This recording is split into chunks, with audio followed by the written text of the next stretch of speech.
আসসালামু আলাইকুম, সকলকে স্বাগতম নতুন আরেকটি ভিডিওতে।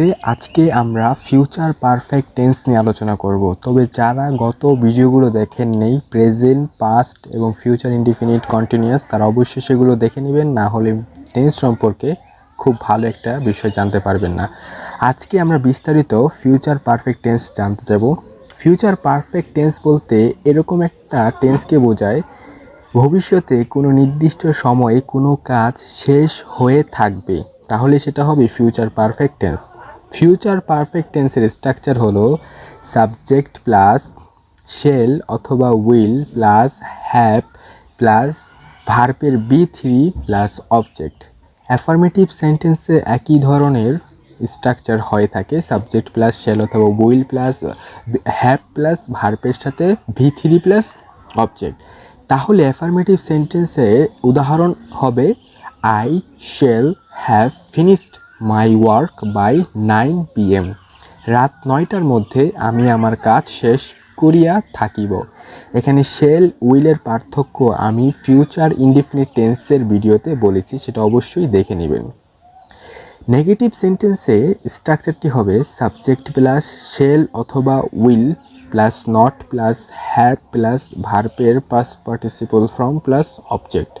তাহলে নেগেটিভ সেন্টেন্সের উদাহরণটি হবে they will not have reached there by 5 PM।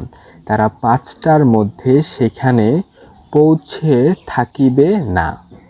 এটা হলো নেগেটিভ সেন্টেন্সের ব্যবহার, মূলত না বোঝক। এখন ইন্টারগেটিভ মূলত প্রশ্ন করে বোঝাবে, যেরকম শেল অথবা will plus subject plus have plus ভার্বের past participle form plus object. তাহলে ইন্টারগেটিভ সেন্টেন্সের উদাহরণটি হবে will they have reached there by 5 PM। তারা কি সেখানে 5টার মধ্যে পৌঁছে থাকিবে।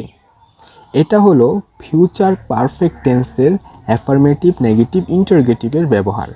তবে ফিউচার পারফেক্ট টেন্সের এছাড়াও কিছু ব্যতিক্রম ব্যবহার রয়েছে, যেমন ভবিষ্যতে একটি কাজের পূর্বে অন্য একটি কাজ সম্পূর্ণ হবে, এরকম বোঝাতে ফিউচার পারফেক্ট টেন্সটি ব্যবহৃত হয়।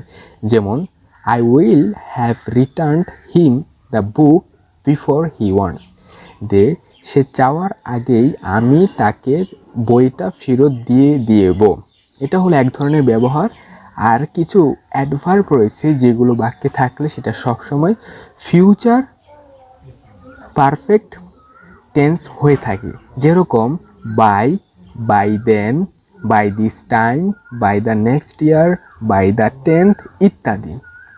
তাহলে একটা উদাহরণ যদি আনা হয় তাহলে খুব সহজে বুঝতে পারবেন। যেমন Salam will have been in Dhaka for 2 weeks by the end of this month.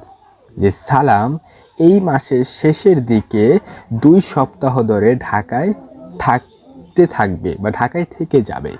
এটা হলো ফিউচার পারফেক্ট টেন্সের বিস্তারিত ব্যবহার।